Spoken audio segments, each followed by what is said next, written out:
Boston, August 10th, 1774. John Adams is donning a new suit, and if he's not careful, the British will bury him in it. The Patriot leader is heading for a secret meeting in Philadelphia that will change the course of history and could cost him his life. Adams is one of 4 men representing Massachusetts at the First Continental Congress, an unprecedented, and as far as the king is concerned, illegal meeting of delegates from up and down the colonies. 55 delegates of America's best and brightest who gather to come up with a unified strategy to oppose Britain's increasing encroachment on their liberties. If the king had his way, they would all hang for treason. That illustrates how strongly they felt that they must take steps to remove themselves from what they saw as the arbitrary power of the British Crown. Britain has already suspended Massachusetts' constitution and imposed martial law there. The other colonies fear that it's only a matter of time before they all meet the same fate. Even though these colonies have different economic interests, they have different political histories, they have different populations, they recognize that in our relationship with Britain, we have much in common. Not all of these people have met each other. Most have heard about each other. Now they're eager to meet each other, see what's going to happen. People know that there's going to be moderates and not so moderates, and there's already kind of little factions forming.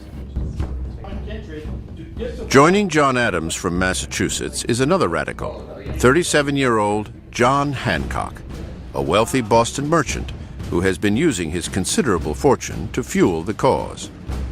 Pennsylvania has sent a moderate lawyer, John Dickinson, 42, whose widely read essays back in the 60s helped launch the anti-tax movement. From Virginia comes Patrick Henry, the volatile young orator whose Virginia resolves helped stamp out the Stamp Act. And also from Virginia, a wealthy 42-year-old planter and veteran of the 7 Years' War, George Washington.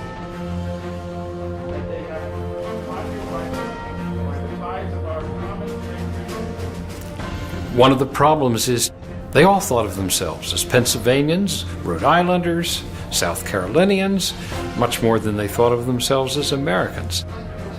Patrick Henry really just electrifies everyone when he says, "I am no longer a Virginian, I am now an American."